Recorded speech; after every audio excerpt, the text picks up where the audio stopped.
तो रोज़ की तरह अनलिखित ब्लॉग में सबका हार्दिक स्वागत है। सबके मंगल भविष्य की कामना के साथ बड़ों को मेरा सादर नमस्कार, छोटों को मेरा आशीर्वाद। मैं ठीक हूँ, आशा करता हूँ कि आप ठीक होंगे। रामचरितमानस के अयोध्याकांड के प्रसंग में कल दोस्तों जब राजा दशरथ को कैकेयी ने मर्यादा पुरुषोत्तम भगवान राम जी को वन जाने के लिए विवश कर दिया और भरत को राज्य शासन के लिए विवश कर दिया, तो राजा को पूर्ण संकल्पित भावों से अपने आगोश में लेकर के कैकेयी ने अपने कई वर्ष पहले मांगे हुए 2 वरदानों को संपूर्ण किया। क्योंकि भगवान हो यही सोई जो राम रचि राखा, को करी तरक बढ़ावई शाखा। भगवान की यह लीला थी। इन्हीं लीला के परिणाम स्वरूप कैकेयी का हृदय परिवर्तन हुआ और राजा के लिए कैकेयी ने कोपभवन में जाकर के हठपूर्वक जो अपने वरदानों के प्रति वह दृढ़ता से अटल रही। उन्होंने अपने पूरे साज सज्जा को त्याग करके एक विधवा स्त्री के रूप में अपने आलिंगन को छोड़ करके अपना रूप प्रकट किया, यानी वह काली मैया का जैसा स्वरूप लिया, जिसके परिणाम स्वरूप देवी के 9 अवतारों में काली का अवतार होता है। जब काली माता देवी क्रुद्ध हो जाती है और उसी क्रोध की अवस्था में वह जो है अपने स्वरूप को बदल देती है। इसी प्रकार माता रानी कैकेयी ने भी अपने स्वरूप को इस प्रकार से परिवर्तित कर दिया कि राजा बहुत ही असमंजस में पड़ गए। उनकी सोच जो है शून्य हो गई, किम कर्तव्य विमूढ़ अवस्था में वह चले गए। क्योंकि कैकेयी ने उनसे कहा था कि भूत प्रात मुन वेश धरी। रात में इस प्रकार का पूरा प्रसंग उठा। राधि में राजा ने कोपभवन में रानी कैकेयी को देखा और रात में ही कैकेयी द्वारा दशरथ जी के साथ हुए संवाद के परिणाम स्वरूप सुबह होते होते कैकेयी जो है पूर्णता से राजा को दृढ़ संकल्पित करके अपने वरदानों के प्रति आसक्ति जगाई और दोनों वरदानों को मांग करके जीवन में अपने क्रिया चैतन्य कुशस्य भागो देवो जनादि कुतो मनुष्य, तो अपने चरित्र के अनुसार क्रिया चरित्र के अनुसार अपने रूप परिवर्तन करके अयोध्या में इस प्रकार का परिवेश हो गया कि अंततोगत्वा उन्होंने अपने जब राजा बहुत प्रकार से रानी कैकेयी को मनाने लगे, समझाने लगे कि यद्यपि भरत को राज शासन देना मेरे लिए कोई बड़ी बात नहीं है, लेकिन जो दूसरा वरदान जो तुमने मांगा है राम को 14 साल का वनवास, ये मेरे लिए बड़ा अनिष्टकारी है।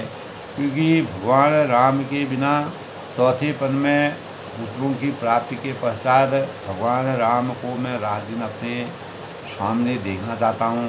क्योंकि वह गुणी हैं, आदर्श हैं, पुरुषोत्तम हैं, सबसे ज्ञानी हैं और सबसे बड़े हैं। तो मर्यादा और नीति और रघुकुल की रीति के अनुसार यही मर्यादित है, लेकिन तुम्हारे कथनानुसार राम को वनवास जाना यद्यपि जरूरी है, लेकिन यह नीति नहीं कहती है, यह नीति के विरुद्ध है।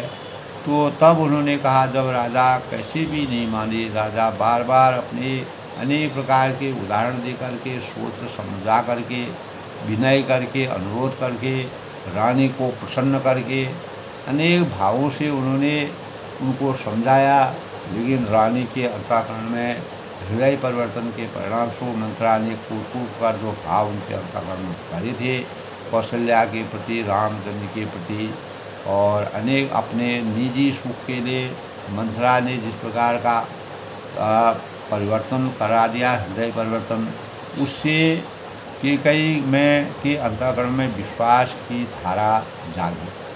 वही विश्वास राजा को परेशान करने लगा। राजा के अंतःकरण में विश्वास को जगाने का उन्होंने प्रयास किया और राजा ने अनेकों प्रयास करने के बाद भी रानी नहीं मानी।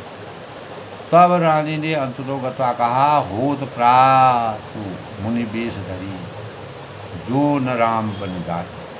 अगर प्रातःकाल होते होते अगर राम 14 वर्ष के वनवास को नहीं जाते हैं तो मोर मरण रावण अधसौ। तो यह निश्चित है कि निश्चय समझ लीजिए कि मेरा मरना निश्चित है, क्योंकि रघुकुल रीत सदा चले आई, प्राण जाए पर बचन जाए। उन्हीं मानकों के अनुसार मैं भी चलती हूँ, मेरा मरना निश्चित है। और आपका अपयश जो है रघुकुल की रीति के अनुसार, रघुकुल में ही कहा गया है कि वो यहीं सोई जो राम रज राखा, को करी तरक बढ़ावी शाखा, रघुकुल रीत सदा चली आई, प्राण जाए पर बचन जाए। तो आपका अगर आपने मेरा यह कहना नहीं माना तो आप अपयश के जीवन भर के लिए इस सृष्टि में अपयश के भागी हो जाएंगे। और रामचरितमानस में और आपका नाम एक सही प्रतापी राजा से विमुख हो जाएंगे। संकल्प जो आपके हैं वह नहीं, यानी आपको एक संकल्पित राजा नहीं कहा जाएगा, लेकिन रघुकुल की मर्यादा को आपको पूर्ण करना पड़ेगा। इसलिए कैकेयी ने उनको पूर्ण आगोश में लेकर के अपने अंतर्मन से यही कहा कि सवेरा होते ही मुनि का वेश धारण कर यदि राम वन को नहीं जाते हैं तो हे राजन, मन में यह निश्चय कर लो, जान लो और यह बिल्कुल विश्वास कर लो कि समझ लीजिए कि मेरा मरना होगा और आपका अपयश पूरे अयोध्या में और पूरी सृष्टि में आपके अपयश का डंका बजने लगेगा और आप अपकीर्ति के मानक के रूप में माने जाएंगे। तो तब कहते हैं राजा ने अनेकों बार उनको समझाया कि हे प्रिय, हे भीरू, विश्वास और प्रेम को नष्ट करके ऐसी बुरी तरह से वचन कैसे कह रही हो। और मेरे तो भरत और रामचंद्र जी दो आँखों के समान हैं, अर्थात एक से हैं। यह मैं शंकर जी की को साक्षी देकर कह सकता हूँ, बोल सकता हूँ। भगवान राम और भरत के प्रति मेरा जो स्नेह है वह अपरंपार है। तो मैं अवश्य सवेरे ही दूत भेजूँगा और दोनों भाई भरत और शत्रुघ्न को ननिहाल से तुरंत बुला लाएंगे और अच्छा दिन शुभ मुहूर्त शोध कर गणना करके सब तैयारी करके उनको यानी डंका बजाकर मैं भरत को राज्य दे दूँगा। मुझे भरत को राज्य सिंहासन देने में कोई भी दुख नहीं है। तो लोभ न राम ही राज करो, बहुत भरत पर प्रीत। और ये बात आज मान लीजिए कि आज तक की यानी अयोध्या के परिवेश को देखते हुए संपूर्ण प्रजा में, ऋषियों में, मुनियों में जो भी विद्वान लोग हैं, भगवान राम को लोभ न राम ही राज कर सकूँ, राज करने के लिए राम को राज्य का लोभ कतई नहीं है। यह आप अपने मन से निकाल लीजिए। बहुत भरत पर प्रीति, क्योंकि भरत पर वह अथाह प्रीति करते हैं और जिसके परिणाम स्वरूप मैं बड़ा छोड़ विचार दिया कर रहा हूँ। और मैं अपने मन में, अपने हृदय में, अंकन में बड़े छोटे का विचार करके राजनीति का पालन कर रहा था और बड़े ही राजनीतिक यानी राजतिलक, बड़े को राजतिलक देने जा रहा था, जो रघुकुल की रीति के अनुसार है, मर्यादित है। इसीलिए राम शपथ सद कहो सुभाऊ, राम मात कछु कहो न काहू। तो वह ये भी उनको ढाढ़स बढ़ाते हैं कि राम की 100 बार सौगंध खाकर मैं स्वभाव से, मन से और प्रसन्न भाव से ही कहता हूँ कि राम की माता कौशल्या ने इस विषय में मुझसे कभी भी कोई बात नहीं कही।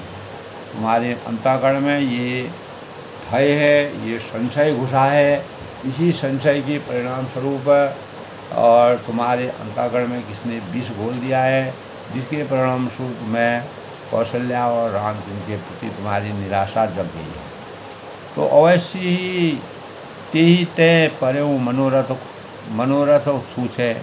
अवश्य ही मैंने तुमको बिना पूछे यह सब किया, यानी राम को राज तिलक देने की तैयारी की, और इसीलिए मेरा मनोरथ खाली है। तो मन सोचा नहीं होते, प्रभु सोचा तत्काल।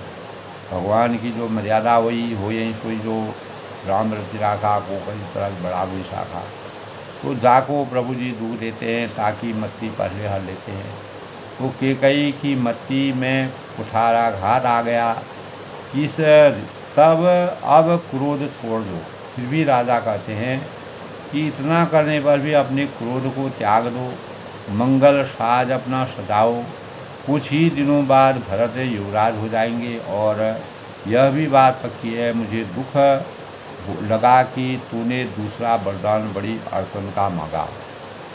पहला वरदान तो राम राज्याभिषेक हो या भरत का हो, मुझे उसमें कोई आपत्ति नहीं है, लेकिन जो दूसरा वरदान राम को बिना अकारण, बिना किसी अपराध के, बिना किसी अनीति के, यानी कोई नीतिबद्ध जो है राम को वनवास देना, वह नीति संगत नहीं है, न्याय संगत नहीं है। अजहूँ हृदय दर्द से ही आवा आचा, ऋष परिहास न सोचो साचा।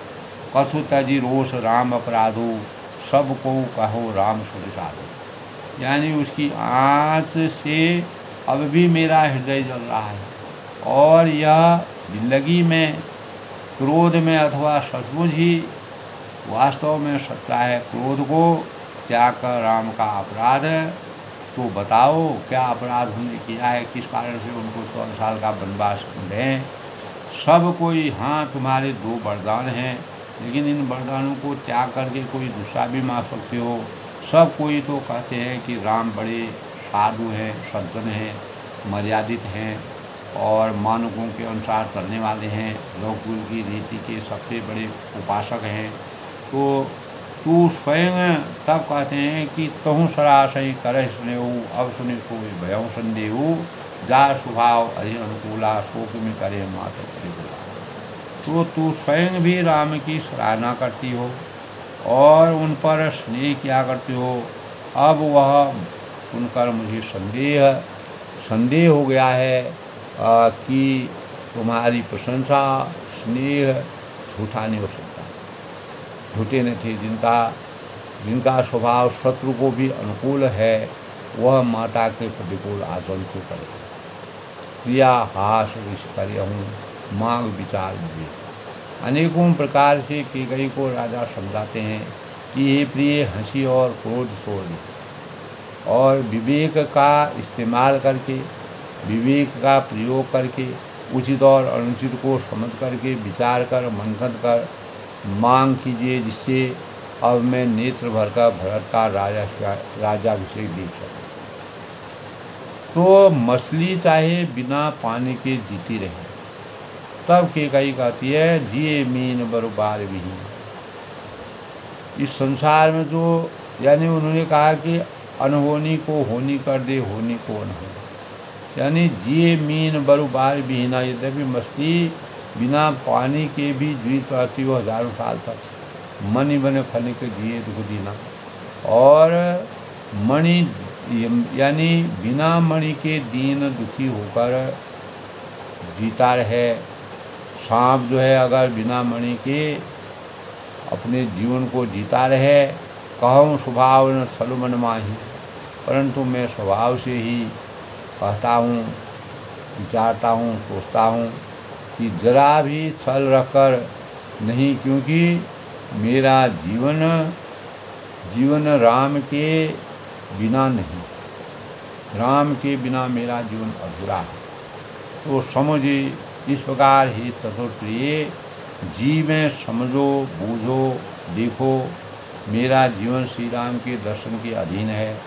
और राजा के समान इस प्रकार के वचनों को सुनकर के बुद्धि में व्याप्त विश्व से युक्त केकई ने अत्यंत अपने अंतःकरण में जली हुई थी, मानो अग्नि में यानी घी की आहुतियाँ पड़ रही हैं। जैसे जैसे राजा उनको सुना रहे हैं, तो वह उसका दुरुपयोग कर ले। कहीं करो कि न कोई बाधा, यहाँ न लागे रावली माया, देव न देव अजम करी नाही, मोही न बहुत प्रबंध हुआ। तब कहती हैं, एक कई कहती हैं कि आप करोड़ों उपाय क्यों न करें, तो यहाँ आपकी माया चालबाजी नहीं चलेगी। क्योंकि या तो जो वर मैंने मांगा है उसको नियमतः संकल्पित रूप से दो, नहीं तो ना ही कर दो। क्योंकि अपयश पूरा संसार में, जगत में तुम्हारा अपयश फैलेगा। और मुझे बहुत प्रसन्न बखेड़े, यानी बहुत ही प्रपंच और बखेड़े नहीं सुहाते, अच्छे नहीं लगते हैं। जो कहा उसको करना मुझे अच्छा लगता है। राम साध तुम साध से। तब कई कहते हैं राम को आप सज्जन कहते हैं, और आप सज्जन के यानी आप सयाने साधु हैं। और राम माँ तो भली सब पहचाने, राम की माता भी भली भांति मैंने सबको पहचान लिया है। और जस कौशल्या मोर भलता का, और कौशल्या ने मेरा जैसा भला कहा है, होता है, जाना है। और तस फल कहे देव करी हसा का, मैं भी यानी साका करके याद रखने योग्य जो बात है उस चीज़ को याद रख के उन्हें भी फल दूँगी। तो तभी कैकेयी ने जब पूरे अंतःकरण में तस से मस नहीं हुई, राजा के बातों को कहने पर बिल्कुल भी विवेक ज्ञान की प्राप्ति नहीं हुई, अपने बातों पर वह अटल रही। तब उन्होंने कहा कि सवेरा होते ही मुनि का वेश बदलकर अगर भगवान राम वन को ले जाते हैं, ये निश्चित समझिए कि ये राजा मुझे आप जिंदा नहीं पाएंगे। और अगर मैं जीवित नहीं रहूँगी तो समझिए इस संसार में, इस सृष्टि से आपका जो अपयश है वह बुरी तरह फैल जाएगा, अपयश के भागी हो जाएगा। इस प्रकार दोस्तों कल के प्रसंग की बात थी। आज के प्रसंग की शुरुआत सबसे पहले आज के शुभ पंचांग की बातें करते हैं। तो आज का पंचांग दोस्तों, आज 26 अप्रैल 2025 दिन शनिवार, वैशाख माह के कृष्ण पक्ष की त्रयोदशी तिथि जो 8:27 तक पूर्वाह्न तक रहेगी। उसके बाद जो है तत्पश्चात चतुर्दशी तिथि का शुभारंभ हो जाएगा। उत्तर भाद्रपद नक्षत्र जो 6:27 तक और उसके बाद पूर्वाह्न तक रहेगा। और उसके बाद जो है रेवती नक्षत्र की शुरुआत हो जाएगी। वैधृत योग का संयोग है 8:42। उसके बाद विषकुंभ योग लगेगा।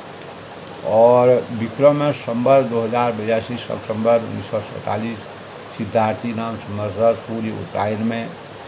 और ग्रीष्म ऋतु चंद्रमा मीन राशि में संचित करेंगे 3:33 तक सुबह, और दोपहर में फिर मेष राशि में अनुराधा नक्षत्र का संयोग रहेगा।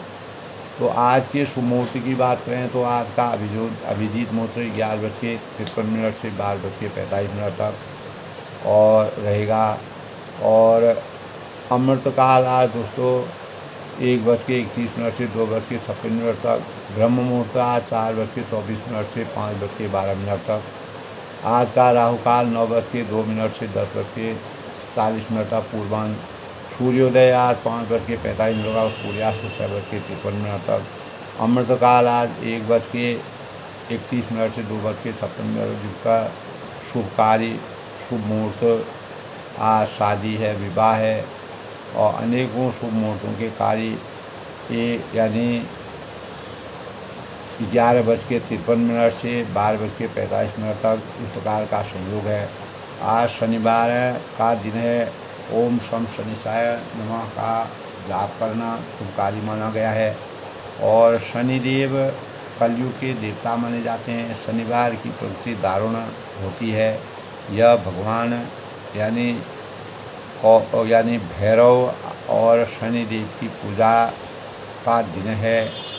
और अनेक परेशानियों को और दुखों से छुटकारा और मिलने देने के लिए शनिवार उत्तम माना जाता है।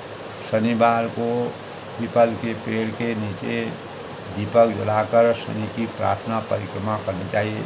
शनिवार को पूरे विधि विधान के साथ शनि उपासना करनी चाहिए और हनुमान चालीसा का पाठ करना चाहिए। हनुमान जी का मंगल गान करना चाहिए। मंगल भवन अमंगलहारी उमा सही जय जगतवारी दीन दयाल विस्मारी हरुनाथ मंगलवाय ओम शम शनिचाय नमः का पाठ करना चाहिए और जाप करना चाहिए। काला कपड़ा काला तिल का दान शुभकारी माना गया है शनि दोष को दूर करने के लिए। शनि को तिल अर्पित किया जाता है और शनिवार को दीनहीन वृद्ध कमज़ोर और असहाय ज़रूरतमंद लोगों को भोजन करना चाहिए, खिचड़ी दान करना चाहिए और स्वयं भी मृदुभाषी बनकर के शनिदेव में ने न्याय की पराकाष्ठा को सर्वोपरि माना। न्यायप्रिय देवता के रूप में शनिदेव की उपासना की जाती है। शनि जो है वह कर्मफल के देवता माने गए हैं। शनि को शनिवार और पीपल के पेड़ के नीचे परिक्रमा करके शनिदेव का उपवास करना चाहिए और शाम के समय पर शनि की उपासना करना शुभकारी माना गया है। और इस दिन दोस्तों शनिवार को प्रसन्न करने के लिए फर्नीचर है, मशीनरी की चीज़ें हैं, चांदी है, यह खरीदना मना है। नमक नहीं खरीदना चाहिए, काले कपड़े तेल नहीं खरीदना चाहिए और इस दिन खिचड़ी का सेवन करना चाहिए क्योंकि खिचड़ी नकारात्मक ऊर्जा को दूर करके सकारात्मक ऊर्जा का सृजन हमारे शरीर में करती है। शनिदेव अच्छे कर्मों और कर्म फलों के दाता माने गए हैं और कर्मों को दंड जो जस करें तस फल चाखा कर्म प्रधान विश्व रचि राखा। तो सात्विक भोजन करना चाहिए। जिस प्रकार के कर्म करें उसी प्रकार के फलों प्राप्त होते हैं। शनिदेव को प्रसन्न करने के लिए यानी दान पुण्य और यज्ञ सरसों का तेल का दीपक जलाना और काल भैरव का पूजन और नशीले पदार्थों से दूर रहना, हनुमान चालीसा का पाठ करना और पीपल के वृक्ष की पूजा करना, उपवास करना, शनि पर तेल जलाना यह शुभकारी माना जाता है और ओम शम शनिचाय का पाठ किया जाता है। शनि को तेल जलाने का रहस्य दोस्तों, जब एक बार सूर्य देव शनि से अप्रसन्न हो गए थे उनके पिता, तो उन्होंने शिवजी से वंदना की कि शनि को दंड दीजिए। तब उन्होंने अपने दूतों को भेजा, लेकिन शनि को जो है शनि बहुत विशाल थे, मजबूत थे, तो उनके दूतों का उन पर कोई प्रभाव नहीं हुआ। तब भगवान शिव स्वयं जाकर के उन्होंने अपने त्रिशूल से शनि को घाव कर दिया। उसी घाव को परिपूर्ण करने के लिए तेल उन पर चढ़ाया जाता है। हनुमान जी ने उनकी रक्षा की और उसी तेल से उनकी औषधि के रूप में उनका तभी से मान्यता है, विधि विधान के साथ शनि पर तेल चढ़ाया जाता है। कपड़ा इस दिन काला कपड़ा, लोहे का सामान खरीदना वर्जित माना जाता है। इस दिन जन्मे जो भी जातक होते हैं वह दृढ़ निश्चयी होते हैं, बुद्धिमान होते हैं, व्यावसायिक व सीधे साधे होते हैं। इसीलिए काले और गहरे नीले कपड़े इस दिन पहनने चाहिए।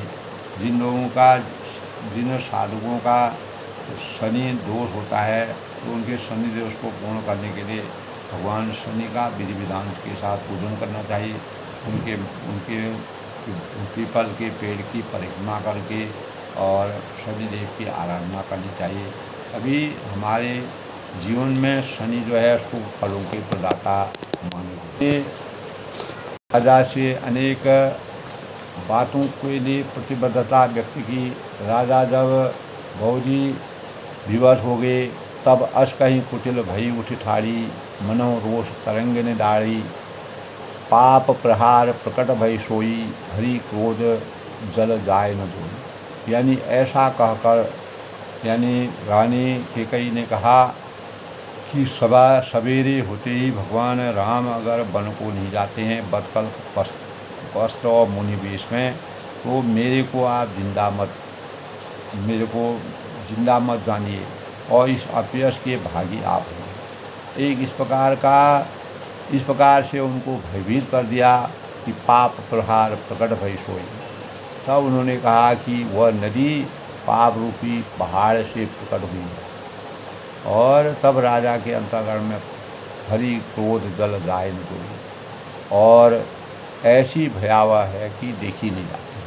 तब राजा ने कहा कि ऐसा कहकर कुटिल जो कैकेयी ने अपने वचनों में बिल्कुल भी कोई भी समझौता नहीं किया, मानो क्रोध इस प्रकार का प्रवेश कर दिया, मानो कि क्रोध को नदी उमड़ी हो और वह नदी पाप रूपी पहाड़ से प्रकट हुई हो और क्रोध रूपी जल से भरी हो। ऐसी भयानक है कि देखी नहीं जाती। तो दो बर कूल कठिन हठ धारा, भंवर कुबरी बसंत तारा। दोनों वरदान उस नदी के दो छोर हैं, दो किनारे हैं। कैकेयी का कठिन हठ, भंवर कुबरी बसंत तारा।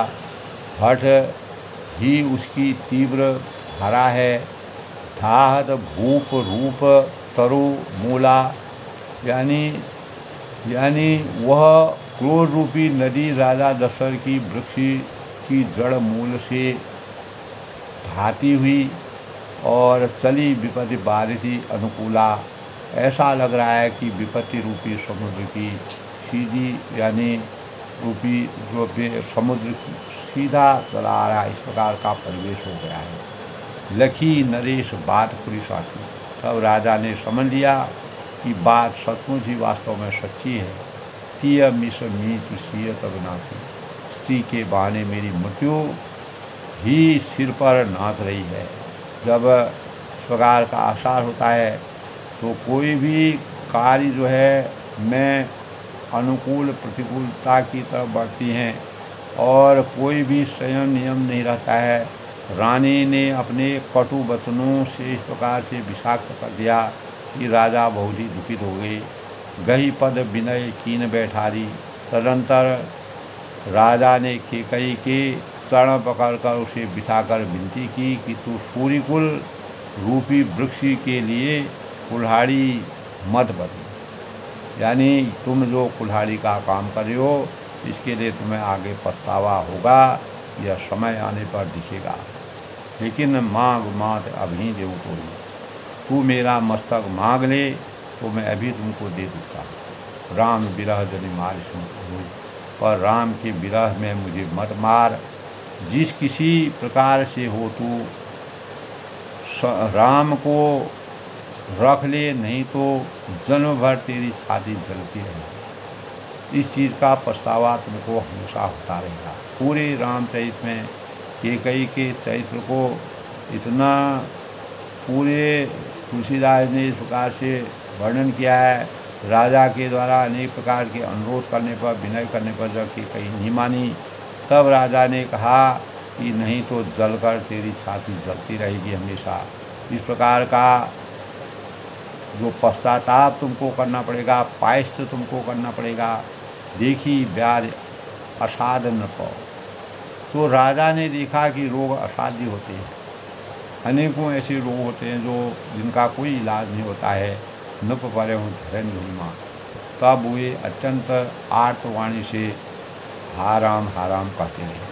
जिस प्रकार असाध्य बीमारी होती है, उसी बार भगवान राम के विरह में, भगवान राम के चले जाने पर, यानी रानी के द्वारा इस प्रकार के वरदान मांगने पर राजा जो है असहाय हो गए, उनका शरीर क्षीण हो गया और उनका हृदय टूट गया। वो हाराम कहते हुए पुकारने लगे, कहते हुए सिर पीट कर जमीन पर गिर पड़े। लेकिन कैकेयी के अंतःकरण में उनके प्रति बिल्कुल भी तनिक भी माया, मोह और करुणा, दया नहीं रही। व्याकुल राव शिथिल सब गाता। तो जाको प्रभु जी दुख देते हैं ताकि मृत्यु पहले हलते हैं। तो राजा व्याकुल हो गए और उनका सारा शरीर शिथिल पड़ गया। करन कलप तरु मन हो पाता, मानो हथनी ने कल्प वृक्ष को उखाड़ फेंका हो, यानी हाथी ने कल्प वृक्ष को उखाड़ फेंका हो ऐसा लग रहा हो। पूरा कल्प वृक्ष के समान जो अयोध्या का साम्राज्य है उस साम्राज्य को छिन्न भिन्न कर दिया हो। कंठ सूख मुख आव न बानी, और कंठ सूख गया है और मुख से बात नहीं निकलती है। जनु पाठीन दीन बिनु पानी, और मानो पानी के बिना पहिना नामक मछली तड़प रही हो। पहिना नाम की जो मछली होती है वही पहिना नाम की मछली का स्वरूप जो है राजा का हो गया है। तो तुलसीदास ने बड़ा ही विचित्र वर्णन किया है। तो तब कहते हैं पुण्य कहाँ कटु कठोर केकई फिर कड़वे और कठोर वचन बोलती है। जब राजा बार बार पुनः इस प्रकार की उनका शरीर शिथिल हो जाता है, परेशान हो जाते हैं, दुखी हो जाते हैं, तो मनो घाय मुँह माहुर देही, मानो घाव में जहर भर रही। तो केकई बार बार अनेक प्रकार की जहरीली बातें कहती हैं। जो अंतहूँ अस कर्तव्य रहो, और कहते हैं कि जो अंत में ऐसा ही करना था, इसी प्रकार के नाटक अगर इस प्रकार का परिवेश आपको करना था, इस प्रकार के विचित्र लीलाएँ करनी थी, तो मांग मांग तुम कही बल कहूँ, किस कारण से किस शक्ति के परिणाम स्वरूप तुमने मुझसे वर मांगने को बार बार कहा। तो इसका विचार मंथन तुमको पहले करना चाहिए था। इस प्रकार का विचार मंथन करके केकई बार बार उनको कराहती है और उनको पुचकारती है, कड़वे और कठोर वचन बोलती है, मानो घाव में जहर भर रही है। तो एक ओर से जहाँ उनको राम के वनवास जाने का एक प्रकार का विशाल उनके हृदय में एक घाव बन गया है, उस घाव में कई उल्टे सुलटे बातों को कह करके उनको और दुख में दुख का पहुँचा रही है।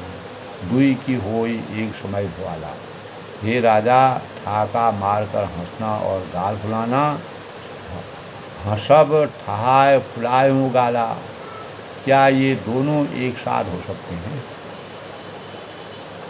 तो दो कार्य एक साथ नहीं हो सकते हैं, ठाका मारकर हंसना और गाल फुलाना, क्या ये दोनों कार्य एक साथ हो सकते हैं? दान कहा उपनाई, और दानी भी कहलाना चाहते हो और कंजूसी भी करते हो, वरदान मांगने में तुमको संकोच हो रहा है। तो होई की खेम कुशल रहताई, क्या राजपूती में शेम कुशल ही रह सकती है? यानी लड़ाई में बहादुरी भी दिखाएं और कहीं चोट भी न लगे, तो ये असंभव है। तो रानी ने इस प्रकार के कड़वे वचन कह करके राजा को के कटे में नमक छिड़कने का कार्य किया। अनेक प्रकार के तर्क वितर्क कह करके राजा को दुखी किया। क्षाण हूँ वचन की धीरज धराऊँ, या तो वचन प्रतिज्ञा ही छोड़ दीजिए, जो आप प्रतिज्ञा पालन करने के लिए धर्मज्ञ हैं, धर्म की धुरी को जानने वाले हैं, तो यह धैर्य धारण कीजिए। जनि अबला जिम्मे कारण करूँ, और यो असहाय स्त्री की भांति, जिस प्रकार जनि अबला जिम्मे करना करूँ, जिस प्रकार असहाय जो स्त्री होती है की भांति जो है रोइए पीटे न, किसी प्रकार का पछतावा न करिए, क्योंकि यह नीति संगत नहीं है। क्योंकि वरदान जो आपने कहा था उनका नियमतः आपको पालन करना पड़ेगा। राजा की यही मर्यादा है। मर्यादा रघुकुल की रीति के अनुसार जो आपने वरदान देने को कहा उसका आपको नियमतः पालन करना पड़ेगा। तो या तो वचन प्रतिज्ञा ही छोड़ दीजिए या धैर्य धारण कीजिए। राम को 14 साल का वनवास, भरत को राजा अभिषेक दीजिए और ऐसे ही कार्य चलता रहेगा। मेरी मनोवांछित कामनाओं की पूर्ति होगी। यूँ ऐसा यानी तनु तीय तनय धाम धन धरनी, यो असहाय स्त्री की भांति रोइए पीटिए नहीं, कोई फायदा नहीं है। तो होए सोई जो राम रच राखा। तो सत्यवती के लिए तो शरीर जो सत्य व्रतधारी होते हैं उनके लिए शरीर, स्त्री, पुत्र, घर, धन और पृथ्वी सब तिनके के बराबर कहे गए हैं। इस प्रकार के ज्ञान की बातों को कह करके अनेक प्रकार के विचार मंथन करके क्रिया चैतंग पुरुष भागवत देवो नंदनाथ प्रभु मनुष्य राजा को इस प्रकार से विवश कर दिया कि राजा को अनेक खरी खोटी सुना करके समझा करके और जो दो वरदान थे उन वरदानों के प्रति ये कई पूर्ण रूप से प्रतिबद्ध रही, किसी प्रकार का समझौता उसने नहीं किया। यही राम राज्य की सबसे बड़ी अपेक्षा है। तुलसीदास ने जिस प्रकार का वर्णन किया है वह वास्तव में हमारे जीवन के लिए, मानवीय जीवन के लिए एक तरफ बहुत बड़ा धर्म संकट का समय है, एक तरफ रानी के द्वारा मांगे हुए वरदानों को राजा उसके लिए मना ही नहीं कर सकते हैं। दूसरी ओर रामचंद्र जी को 14 साल का वनवास एक बहुत बड़ा संयम नियम और 14 वर्ष तक राजा जिए ना जिए कोई पता नहीं है। राजा को राम की माया सता रही है। तभी कैकेयी ने कहा कि इस जीवन में अनेक प्रकार के जो, तब उन्होंने कहा कि इस जीवन में जो भी चीज़ है, यानी कैकेयी ने मर्म भेदी वचन सुनकर तब उन्होंने कहा या तो वचन प्रतिज्ञा को छोड़ दीजिए या धैर्य धारण कीजिए या असहाय स्त्री की भांति रोइए पीटिए नहीं। क्योंकि जो सत्य व्रतधारी होते हैं, नियम के पक्के होते हैं, तो वह तो शरीर, स्त्री, पुत्र, घर, धन और पृथ्वी सब तिनके के बराबर उनके लिए होता है। वह किसी चीज़ की माया मोह के बंधन में नहीं फंसते हैं। तो मर्म वचन सुने राव का, तो कैकेयी के मर्म भेदी वचन सुनकर इस प्रकार के जिनका कोई मर्म भेदी वचन भी मर्मों को भेदने वाले,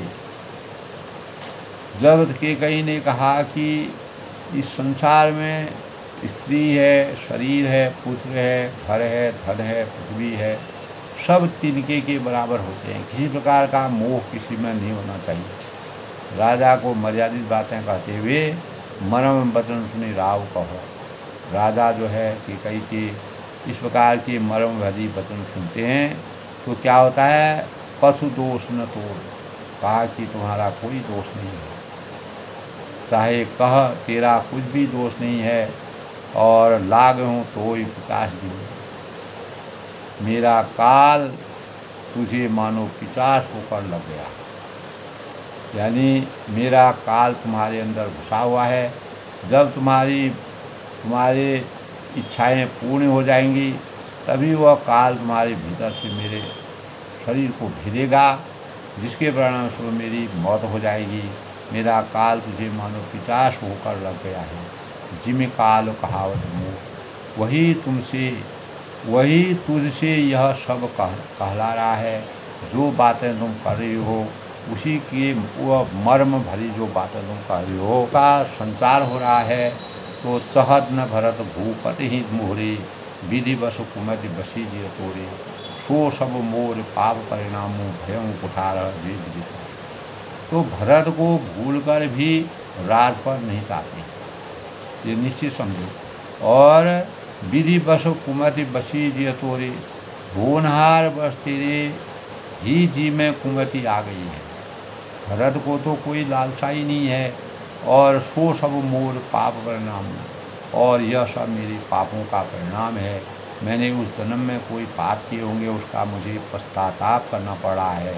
और भयं कुठार जे विधि वासु, जिससे कुसमय में यानी बेमौके से विधाता विपरीत हो गए हैं। तो जाको प्रभु जी दुख देते हैं ताकि मृत्यु पहले आ देते हैं। इन बातों का दशरथ राजा के अंतःकरण में इन बातों को ये बात घर कर रही हैं। सुबह सब बसी हैं बिसी अवध सुहाई, तेरी उजाड़ी हुई जो अयोध्या है, सुबह से बसें फिर अवध सुहाई। यह सुंदर अयोध्या फिर भली भांति बसेगी और समस्त गुणों के धाम, सब गुण धाम राम प्रभुताई। समस्त गुणों के धाम श्री राम की प्रभुता भी होगी। करे हैं भाई सकल सेवकाई, सब भाई उनकी सेवा भी करेंगे। लेकिन हो यही तीनों को राम बड़ाई, और तीनों लोकों में राम की बड़ाई होगी। तेरी उजाड़ी हुई जो तुमने अयोध्या को उजाड़ने का प्रयास किया है, एक बार वह पुनः फिर अयोध्या बनेगी और भली भांति बसेगी। समस्त गुणों के धाम भगवान राम की प्रभुता होगी। और राम राज बैठे त्रिलोका, हर्षित भये गई सब शोका। यानी सभी सत्यता की जीत होगी और सब भाई अपनी उनकी सेवा करेंगे और तीनों लोकों में श्री राम की बड़ाई होगी, ये निश्चित है। तोर कलंक को मोर परेशान, मोर पछताऊ, मुएऊ न मिटही दायहु काऊ। अब तोई नीक लाग कर कोई, लोचन ओट बैठ मुँह। तब वह कहते हैं कि तोर कलंक को मोर पछताऊ। अपने अंतःकरण में अपने कलंक से तुम, कलंक रूपी विष तुम्हारे अंतःकरण में छा गया है। केवल तेरा कलंक और मेरा पछतावा मरने भी नहीं मिटेगा, मरने पर भी नहीं मिटेगा। ये हमेशा जो जस करें तस फल चाहता, उसी प्रकार के फलों की प्राप्ति होती है। अगर आज तुम बुरा कर रहे हो, तुम अपने बातों पर अडिग हो और इस प्रकार के वरदान मान रहे हो जो अयोध्या के लिए नीति संगत नहीं है, तो उसका पछतावा तुमको अवश्य करना पड़ेगा। केवल तेरा कलंक और मेरा पछतावा बढ़ने पर भी नहीं मिल सकता है, क्योंकि यह किसी तरह नहीं जाएगा। अब मुझे जो अच्छा लगे वही, अब तुझे जो सुयश लगे, अच्छा लगे, नीति संगत है वही तुम करो, क्योंकि राजा पूर्ण रूप से विवश हो गए हैं। मुँह छिपाकर मेरी आँखों की ओट जा बैठ, और अर्थात मेरे सामने से हट जा, तू मुँह न।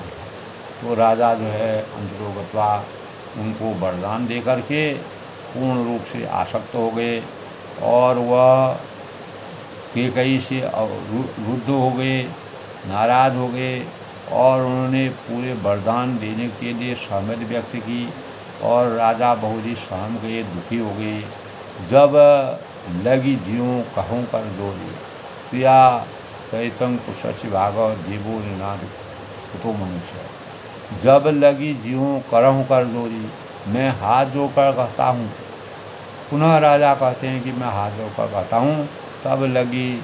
जब लगी ज्यों कहूँ कर जोड़ी, कि जब तक मैं जीता रहूँ, जब तक मेरी श्वासें चलती रहूँ, मैं जीता रहूँ, तब लगी जनी कछु कहें बहुरी, और तब तक फिर कुछ न कहूँ, अर्थात मुझसे न बोले। अर्थात आज के बाद जो है तुमने मेरा कहना नहीं माना, जिसके लिए तुम्हें जिंदगी जीवन भर पछतावा करना पड़ेगा। यद्यपि मैं रहूँ ना रहूँ, जब तक मेरा जीवन चलेगा तब तक तुम्हारा और मेरा बोलना उचित नहीं होगा। मेरे से दूरी बनाए रखना। फिर पछी तय है सी अंत अभागी, और अरे अभागनी, फिर तू अंत में पछताएगी, ये निश्चित है। वास्तव में बाद में कैकेयी माँ भगवान राम के सामने जाने में अपने को सहमा हुआ समझती हैं, परेशान हो जाती हैं, और तब वह कहते हैं कि अरे अभागने, फिर तू अंत में पछताएगी, ये निश्चित है। मार सी गाय नहारू लागे, और जो तू नहारू तांत के लिए गाय को मार रही है, यानी इस प्रकार का कार्य करे कि गाय को मारने से भी इतना बड़ा अधर्म नहीं है, अनीति नहीं है। परे हूँ राव कहीं कोट विधि, काहे करहूँ जान। राजा करोड़ों प्रकार से बहुत तरह से समझाकर विधि का ही करश निदान, और यह कहकर कि तू क्यों सर्वनाश कर रही हो, अवध को अवध ही रहने दो, अयोध्या को अयोध्या ही रहने दो, वहाँ अवध राम निवासु, और कपट शयान न कहति कछु। और पृथ्वी पर गिर पड़ते हैं राजा, कहते हैं कि राजा करोड़ों प्रकार से बहुत तरह से समझा करते हैं, बुझाते हैं, समझाते हैं। यह कह कह कर भगवान राम की माया में लिप्त होकर के वह कैकई से कहते हैं कि तुमने अयोध्या का सर्वनाश करने में तुम जुटी हुई हो। कपट शयान ने कह दी कछु, पृथ्वी पर गिर पड़ते हैं करश निदान। और पर कपट करने में चतुर कैकई कुछ बोलती नहीं।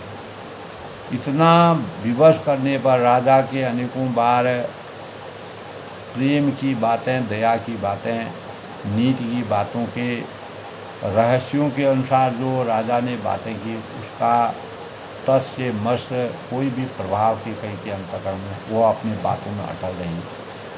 तो इसीलिए राजा ने कहा कपट शयान ने कहते कसूर जागते मनुष्य। तो मीन यानी कैकई कुछ बोलती ही नहीं है, मानो मीन होकर, यानी मीन होकर मसान जगा रही है और शमशान में बैठकर प्रीत मंत्र सिद्ध कर रही है। इस प्रकार के भावों से दशरथ जी के अंतःकरण में अनीति की बातें आने लगी और अवशगुन की बातें आने लगी और अयोध्या को डूबते हुए दशरथ जी नहीं देखना चाहते थे। लेकिन प्रिया चैतं पुरुष भागो देवो न जना वो मनुष्य हो ही सोई जो राम रचि राखा। प्रिया के चरित्र के अनुसार कैकई के अंतःकरण में जो बात भूल गई, जो उन्होंने अपना निर्णय बना लिया, उस निर्णय पर वह टिकी रही। उसका परिणाम भगवान राम को 100 साल का वनवास और भरत जी को राजा जी होना निश्चित है। किसी भी भाव से अनेकों प्रयासों के परिणाम स्वरूप राजा को दुखी जानकर भी कैकई के अंतःकरण में बिल्कुल भी दया भावों का संस्कार नहीं हुआ। तो जाको प्रभु जी दूध देते हैं ताकि मत्ती पर ले लेते हैं। कैकई की मत्ती का हरण हो गया और मंथरा ने जिस प्रकार की विषयुक्त बातें की वो उनके घर में, उनके अंतःकरण में एक प्रकार का दुर्प्रभाव और दुर्बुद्धि और कुबुद्धि का संचार हो गया, जिसके परिणाम स्वरूप अयोध्या में अनेक प्रकार की विकट समस्याओं का परिवेश हुआ। यद्यपि भगवान राम का वनवास जाना लोक कल्याणकारी कार्यों के लिए और सृष्टि की रचना के लिए, सृष्टि के भावों के लिए, रामचरितमानस के लिए अनेकों कार्य और उनके द्वारा की जाने वाली जो लीलाएं थी उनको परिपूर्ण करने के उन्होंने दशरथ राजा के वहाँ मानव रूप में अवतरित हुए। तो उन कार्यों को पूर्ण करने के लिए भगवान राम का वनवास जाना तय था। तो भगवान ने इस प्रकार की नीति बनाई। तो हो ही सोई जो राम रचि राखा को कई तरह बढ़ा नहीं सकता। कितना भी हम तर्क करें, कुतर्क करें, उसमें कोई भी बदलाव नहीं हो सकता है। इसी प्रकार कैकई के अंतःकरण में किसी प्रकार का बदलाव हुआ नहीं हुआ।